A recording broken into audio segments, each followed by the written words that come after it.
Alhamdulillahilladzi alafa baina qulubina fa aslahna bi ni'matihi ikhwana. Allahumma shalli ala sayyidina Muhammad wa ala alihi wa sahbihi wa barik wasallim.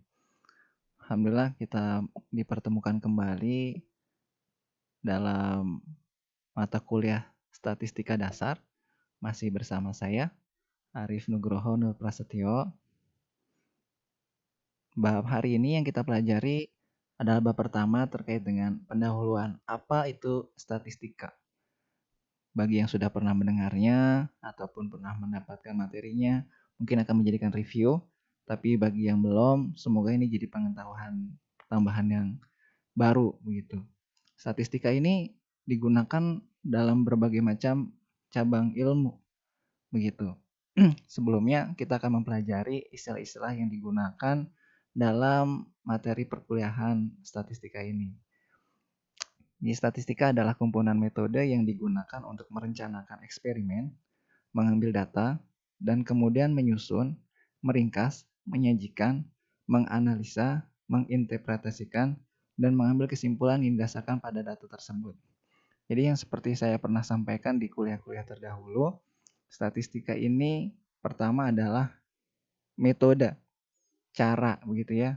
Kemudian ada beberapa proses yang dilakukan, yaitu dari merencanakan, mengambil data, menyusun, meringkas, menyajikan, menganalisis, sampai menginterpretasikan dan mengambil kesimpulan. Dari apa? Dari data tersebut begitu ya. Jadi itu adalah serangkaian proses begitu ya, yang merupakan metode. Dan data itu sendiri adalah hasil observasi atau pengamatan yang telah dikumpulkan. Data dapat berupa hasil pengukuran, seperti data tinggi dan berat badan, hasil pengompokan, misalnya jenis kelamin, hasil jawaban responden, atau tingkat kepuasan, seperti itu. Kemudian ada yang namanya populasi. Populasi adalah koleksi lengkap semua elemen yang akan diselidiki. Jadi suatu keseluruhan elemen yang akan diselidiki seluruhnya namanya populasi, begitu. Nah, sedangkan sensus adalah koleksi data dari semua anggota dalam populasi. Jadi ketika data itu dapat dari semua anggota populasi, sebutannya adalah sensus. Sedangkan jikalau hanya sebagian dari keseluruhan populasi, namanya adalah sampel, begitu ya. Jadi statistika itu membutuhkan data, data sendiri itu diambil dari suatu populasi. Populasi itu bisa diambil seluruhnya yang disebut sensus. Kalau diambil sebagian namanya adalah sampel. Gitu. Kemudian ada yang dinamakan statistika deskriptif, yaitu statistika yang berkaitan dengan analisis dan deskripsi suatu grup sebagai populasinya tanpa melakukan penarikan kesimpulan apapun untuk komunitas yang lebih luas dari grup tersebut. Jadi tiada penarikan kesimpulan, maka sebutnya deskriptif. Nanti ada penjelasannya, hanya berupa gambar dan tampilan saja. Kemudian yang kedua adalah statistika inferensi, yaitu statistika yang mencoba untuk membuat suatu deduksi atau kesimpulan pada populasi dengan menggunakan sampel dari populasi tersebut.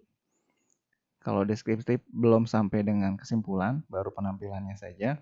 Sedangkan inferensi itu menggunakan melakukan penarikan kesimpulan pada populasi tersebut atau berdasarkan data yang sudah diambil. Nah, di sini dengan statistika inferensi atau inferensia, orang akan diuji bagaimana dia bisa objektif menilai dari hasil yang dia dapat. Maka kita perlu mengetahui ada saja pihak-pihak yang menggunakan data-data statistik untuk melakukan pembohongan-pembohongan begitu.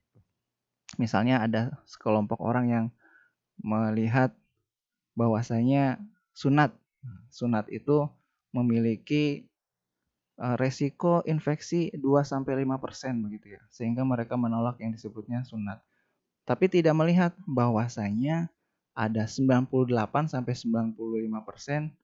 itu ketidakgagalan begitu. Jadi yang di blow up adalah gagalnya.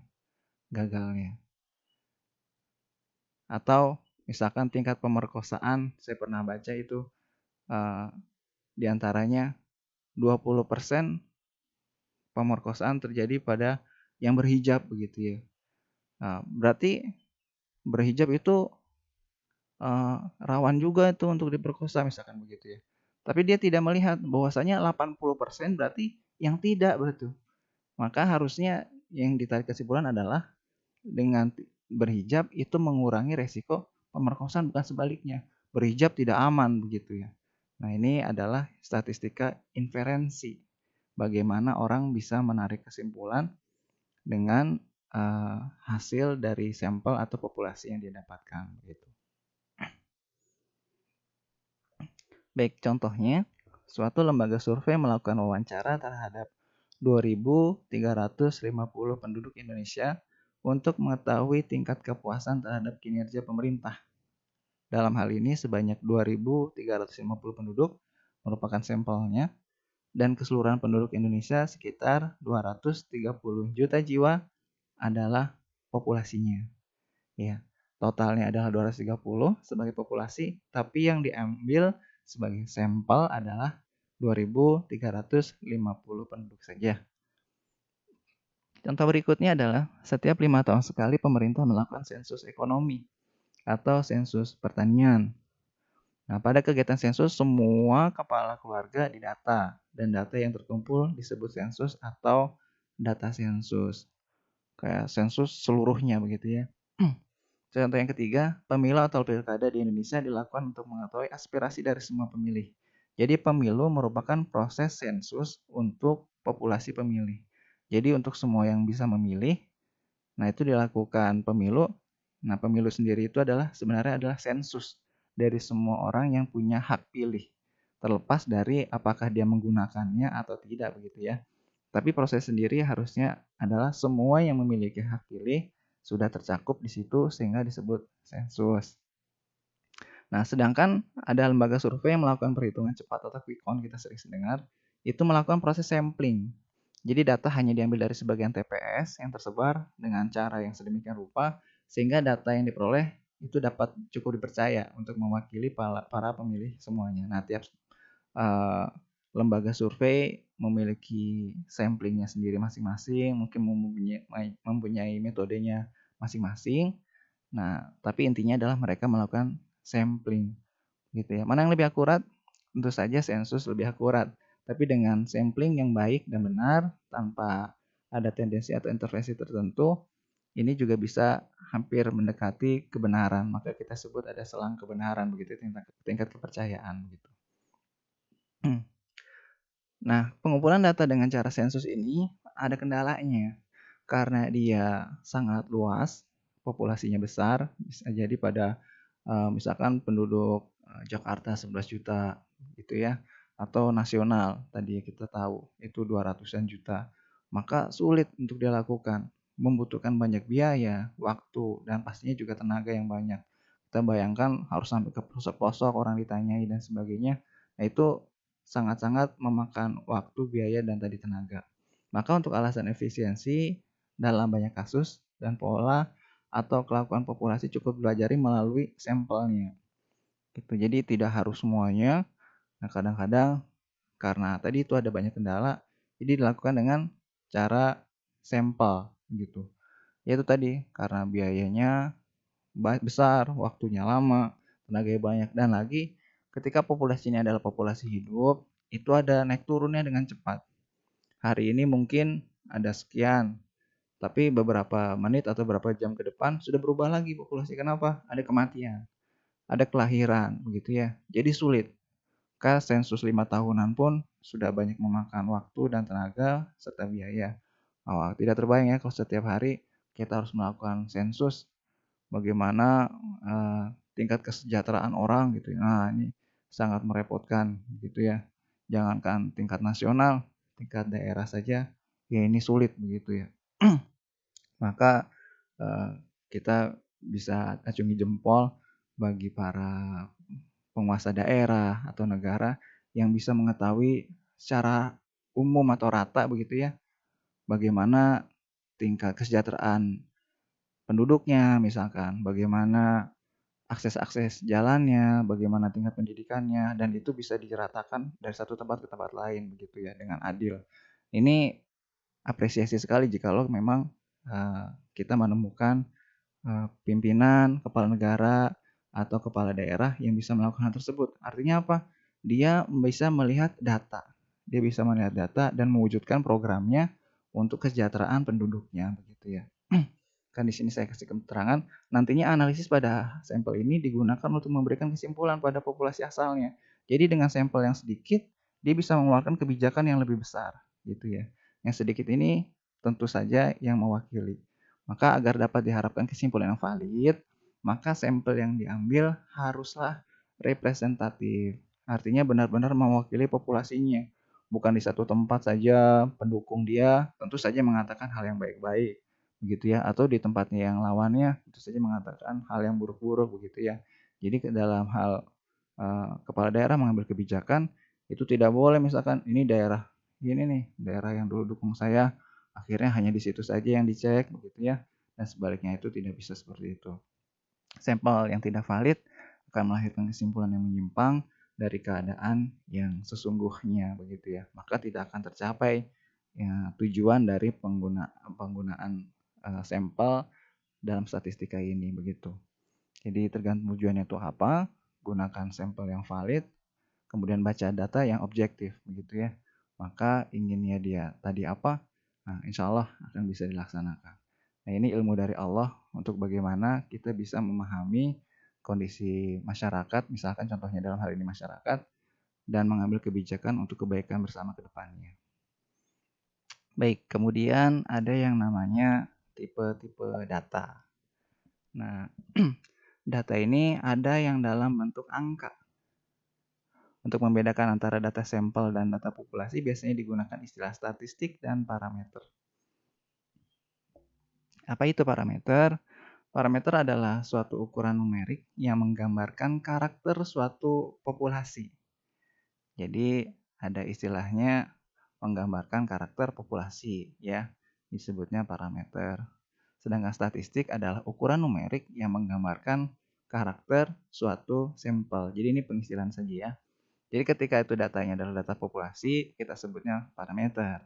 Ketika datanya adalah data sampel, kita sebutnya istilahnya statistik. Ya, contohnya, berdasarkan sensus ekonomi tahun 2010, terdapat 35% rumah tangga di Indonesia tergolong miskin. Nah, 35% ini adalah parameter. Karena apa? Berdasarkan sensus ekonomi. Begitu ya. Kita tadi kenal ya, sensus berarti keseluruhan populasi kan begitu. Setelah semuanya dicek, ternyata 35%-nya tergolong miskin. Nah, 35% ini adalah parameter karena data yang didapat dari populasi. Contoh yang berikutnya, berdasarkan hasil survei terhadap 50 orang mahasiswa pendidikan matematika, Unmuh Ponorogo, angkatan 2008-2009, diperoleh bahwa rata-ratanya matematika mereka adalah 6,75. Nah, 6,75 ini adalah statistik. Karena apa? Dari keseluruhan mahasiswa diambil sampelnya 50 orang. Maka itu adalah data statistik karena dapatnya dari sampel, bukan populasi keseluruhan. Kemudian ada kategori data. Yang pertama data kuantitatif, yaitu data yang menggambarkan hasil perhitungan atau hasil pengukuran.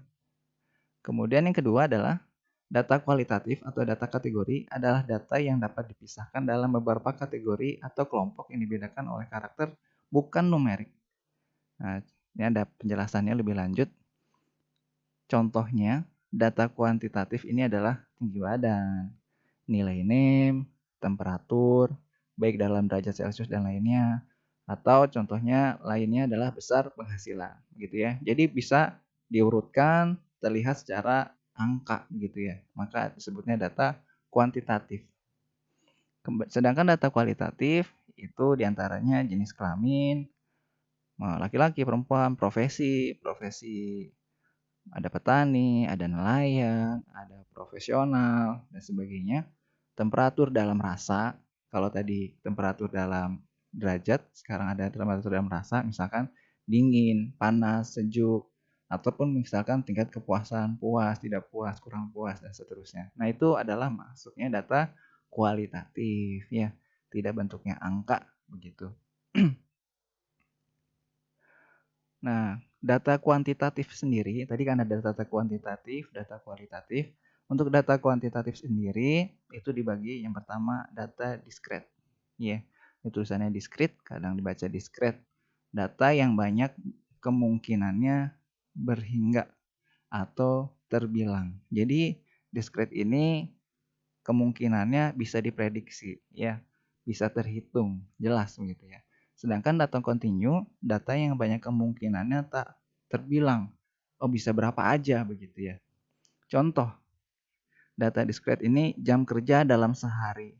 Kita tahu sehari itu 24 jam. Jadi, kamu sehari kerja berapa jam misalkan gitu ya. Itu pasti terdata begitu ya. Ada yang 1 jam, ada yang 2 jam kalau orang magang misalkan atau honorer 4 jam saja begitu ya. Atau kalau secara ukuran dinas tenaga kerja itu 8 jam sehari begitu ya. Atau kalau yang buruh ada lemburan overtime bisa sampai 10 sampai 12 jam. Tapi artinya itu bisa diprediksi, bisa diperkirakan maksimalnya ya 24 jam karena sehari hanya 24 jam. Atau misalkan berapa banyak hari libur dalam setiap bulan. Kita kenal misalkan dia kerja 5 hari dalam sepekan, berarti dua hari dalam sepekan dia libur. Berarti misalkan Sabtu Ahad dikali 4 pekan, ada 8 hari minimal. Misalkan banyak liburnya dalam setiap bulan. Ini bisa diprediksi atau melihat kalender, ini ada libur-libur nasional begitu. Nah, kemudian ada yang namanya data kontinu. Contohnya temperatur udara di berbagai tempat. Tadi kita tahu data kontinu ini yang banyak kemungkinannya tak terbilang, tidak terprediksi, bisa berapa aja begitu ya. Misalkan tadi ini temperatur di berbagai tempat, nah kemungkinannya bagaimana? Semua nilai yang ada pada interval. Misalkan kita menggunakan alat yang bisa dari minus 20 sampai 100 derajat misalkan, maka kalau kita pergi ke berbagai tempat, berapa nih suhunya? Ya tergantung lokasinya, bisa macam-macam. Ya, kita pergi berbagai tempat bisa berbeda satu dengan yang lainnya. Apakah bisa diprediksi? Mungkin kalau kita tahu rataannya, bisa bisa diestimasi ya. Tapi apakah suhu itu begitu saja kan tidak begitu ya. Di satu tempat bisa berubah lagi dengan berbagai tempat. Satu tempat yang sama di jam yang berbeda bisa jadi berubah lagi begitu ya. Nah, ini jadi kemungkinannya adalah banyak, banyak bisa berapa aja gitu. Kemudian ada yang disebut dengan level pengukuran.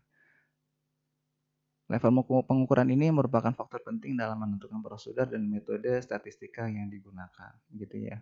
Jadi supaya kita tahu bagaimana prosedur ke depannya atau metode yang akan digunakan, kita perlu mengetahui level pengukurannya ini termasuk apa saja. Yang pertama ada yang namanya level nominal. Dicirikan oleh data yang terdiri atas nama-nama, label, atau kategori. Data seperti ini tidak dapat diurutkan seperti dari atas ke bawah atau sebaliknya. Jadi level nominal ini cirinya apa? Terdiri atas nama-nama, label, atau kategori. Jadi emang dikenal dengan mengkategorikan untuk nominal ini. Kemudian tidak bisa diurutkan karena tidak tahu urutan yang pertamanya berapa, kemudian itu urutan berikutnya apa, begitu ya. Contohnya apa? Nah, contohnya yang pertama ada kuesioner yang jawabannya ya, tidak tahu begitu ya, gitu ya. Jadi misalkan apakah Anda mengetahui tentang produk kami sebelumnya? Jawabannya ada ya, tidak tahu gitu atau tidak peduli. Nah, gitu ya. Misalkan seperti itu. Nah, ini ada tergolong level nominal begitu ya. Tidak bisa diurutkan, apa yang pertama iya, yang pertama tidak, suka-suka yang bikin kuesioner dan tidak berpengaruh pada jawaban akhirnya juga gitu ya. Kemudian yang kedua, warna. Apa warna mobil dimiliki oleh dosen kampus maestro misalkan ya. Ada hitam, merah, putih, biru. Nah, kita tidak bisa mengurutkan nih yang pertama nih harus merah. Ya, tidak bisa begitu juga ya, apa harus putih duluan karena ini putih polos. Nah, itu suka-suka aja bikinnya begitu. Jadi ini datanya seperti kategori saja, yang seperti yang tadi disebutkan, nama dan label. Jadi tidak bisa diurutkan. Itu untuk yang level pertama, level nominal atau kategori. Level pengukuran yang kedua disebutnya level ordinal. Data yang diperoleh pada level ini dapat disusun dalam urutan tertentu. gitu ya. Tapi selisih nilai-nilainya tidak dapat ditentukan atau bahkan tidak bermakna sama sekali. Misalnya, nilai akhir pada mahasiswa. Ada yang E, ada yang D, ada yang C, ada yang B min, ada yang B, ada yang A min, ada yang A. Nilai-nilai ini dapat diurutkan. Misalkan A lebih bagus dari B lebih bagus dari B min. Tapi selisihnya antara A sama B nggak bisa ditentukan. Emang berapa A dikurang B kan nggak ada maknanya, nggak ada artinya begitu ya. Ya, walaupun karena ini apa nilai konversi ya, kita tidak tahu nih berapa jaraknya, taunya dapat A aja gitu ya, dapat B gitu. Kalau sebutannya mahasiswa B kurus, B min berarti gitu ya. Tapi tidak bisa dikurangi, B dikurang B min jadi berapa gitu, tidak bisa. Kemudian yang kedua, misalkan ada ranking indeks persepsi korupsi atau IPK untuk 50 kota yang ada di Indonesia. Misalnya Jogja itu kota yang paling bersih, nomor 1. Disusul Palangkaraya pada ranking kedua, dan seterusnya. Misalkan yang terakhir adalah Kupang, ranking ke-50 atau paling korup. Nah ini ada urutannya memang, ya berdasarkan data. Tapi kalau dari urutan tersebut itu dikurangi tidak bisa begitu. Ya, tidak bisa. Misalkan Jogja sama Palangkaraya itu urutan 1 sama 2. Jogja dikurang Palangkaraya berapa itu tidak bisa didapatkan begitu ya. Nah, kecuali memang dikasih tahu skornya nilainya berapa, tapi itu sendiri tidak memiliki makna. Tidak bisa serta-merta digunakan sebagai penambah gitu kayak seperti ibaratnya nanti contoh-contoh yang lain ya, entah bobot badan dan sebagainya itu kan bisa langsung tambahkan begini tidak bisa. Gitu. Ini data kategori dalam level ordinar ini bisa diurutkan, tapi selisihnya tidak bisa ditentukan atau tidak memiliki makna. Tidak memiliki makna, tidak bisa ditentukan atau tidak memiliki makna. Kemudian ada yang namanya level interval. Ini yang ketiga, level pengukuran ketiga. Yang pertama tadi kita sudah tahu ada nominal. Kemudian untuk yang kedua tadi ada ordinal, ya. Yang ketiga ada yang namanya interval. Nah, seperti level ordinal, dengan sifat tambahannya adalah selisih antara dua data punya makna. Ya, kalau tadi ada bisa diurutkan, tapi tidak bisa ada maknanya begitu ya. Nah, sekarang ini sudah bisa diurutkan dan mempunyai makna juga. Nah, tapi apa ini kekurangannya? Bukan kekurangannya, perbedaannya dengan yang berikutnya, level ini tidak mempunyai titik nol alami sebagai titik awal. Ya, nominal, ordinal, interval. Nah, interval ini seperti ordinal, bisa diurutkan dan mempunyai makna antara selisihnya, tapi tidak memiliki titik nol alami sebagai titik awal. Ya, ini perbedaannya. Contohnya apa? Nah, contoh pertama ini temperatur. Suhu badan 36 derajat Celcius dan 37 derajat Celcius merupakan contoh data dalam level interval. Kenapa begitu? Ini bisa diurutkan. Ya, bisa diurutkan. Misalkan 36 ke 37 ini selisihnya berapa? 1 derajat. Ya, selisihnya 1 derajat. Tapi secara alami tidak ada titik nol. Ya, tidak ada suhu nol sebenarnya. Ya, suhu nol itu tidak ada. Minus kan ada ya. Jadi sebenarnya suhu nol itu apa sih? Suhu nol itu berarti tidak ada panasnya begitu ya. Gitu. Jadi bukan karena suhunya nol, karena tidak ada panasnya, jadi suhunya nol. Bahkan di bawah itu bisa seperti itu. Gitu. Jadi nggak benar juga kalau bilang suhu badan 40 derajat itu panasnya 2 kali lipat dari suhu badan 20 derajat Celcius. Tidak langsung bisa seperti itu juga begitu ya. Ini sangat relatif gitu. Jadi titik nolnya tidak ada titik nol alami begitu ya. Titik nol itu cuma penggambaran bahwasanya dalam takaran derajat tertentu, misalkan kita sebutnya Celcius, ini adalah 0 derajat begitu ya. Ntar di Kelvin, di Fahrenheit beda lagi. 0 derajat Celcius bisa jadi berbeda lagi dengan 0 derajatnya Kelvin dan Fahrenheit gitu. Kemudian yang kedua, contoh yang kedua adalah tahun ya. Tahun 542, tahun 1000, tahun 2000, 2008, 2020 merupakan data dalam level interval. Ini bisa diurutkan tahun-tahun ini dari yang terkecil dan terbesar. Kemudian bisa juga diketahui selisihnya antara 2 tahun. Misalkan dari tahun 1000 ke 2000 itu ada 1000 tahun, 2000 ke 2008 ada 8 tahun, dan seterusnya. Tapi tidak punya titik nol alami. Artinya waktu tidak dimulai dari tahun nol. Kita tidak tahu nolnya kapan begitu ya. Hanya kesepakatan manusia saja gitu ya. Ketika titik nol yang pertama, misalkan untuk orang Islam ya, itu tahun 1 Hijriah. Itu adalah ketika pertama kali Rasulullah SAW itu berhijrah begitu ya. Tapi tahun nolnya ya tahun segitu ya, sebelum itu. Tapi nol aslinya kapan? Ya walau alam begitu ya. Kita tidak tahu nol aslinya kapan Allah ciptakan. Waktu ini kapan begitu, kita tidak tahu. Ini hanya buatannya kita saja dan kesepakatan bersama. Maka kita kenal adalah Masehi. Nah, dikatakan Masehi. Ada yang tahun Masehi, ada tahun Hijriah, tahun Saka, begitu ya, dan seterusnya. Ini adalah buatan manusia. Jadi tidak ada titik nol alaminya, gitu ya. Jadi kalau titik nol gimana? Belum ada, belum diciptain, nah susah juga gitu memprediksinya kapan, begitu ya. Jadi jangan kira tahun 2020 berarti 2020 tahun yang lalu ini belum diciptakan bumi. Tidak juga ya, ada juga yang belum diciptakannya kalender mungkin seperti itu baru. Gitu ya. Ini level pengukuran yang ketiga, level internal, nominal, ordinal, interval. Gitu ya. Kemudian yang keempat, level pengukuran rasio. Ya. Seperti level interval, namun ia mempunyai titik nol alami sebagai titik awal. Data dari level rasio, data-data yang dapat dibandingkan secara selisih dan dirasiokan atau dilakukan pembagian begitu ya. Contoh, misalkan harga buku teks mahasiswa merupakan data level rasio di mana harga Rp0 menunjukkan tidak ada harga alias gratis. Jadi harga buku A, misalkan statistika dasar 150.000, buku B Islamic Business Value 125.000 gitu ya. Buku C, buku penanganan COVID misalkan begitu ya. Gratis karena Rp0. Nah, itu bisa disebut seperti itu begitu ya. Nah, jadi ada urutannya bisa cari selisihnya, dan memiliki titik nol alami.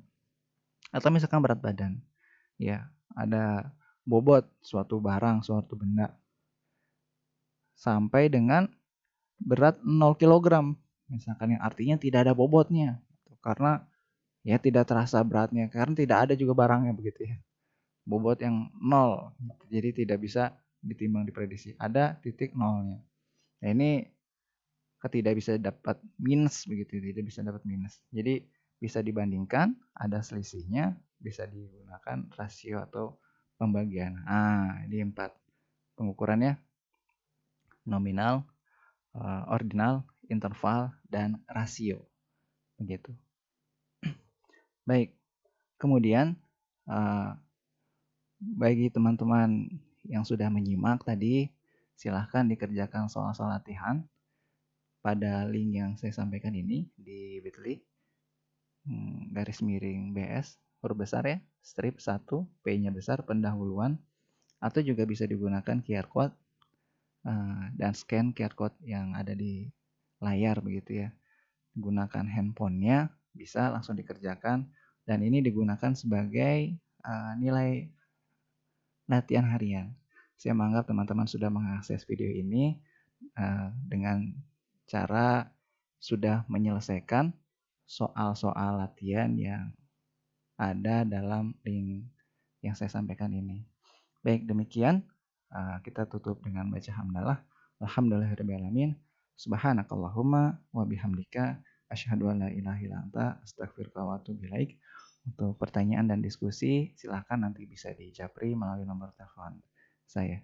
Terima kasih. Billahi taufiq wal hidayah. Assalamualaikum warahmatullahi wabarakatuh.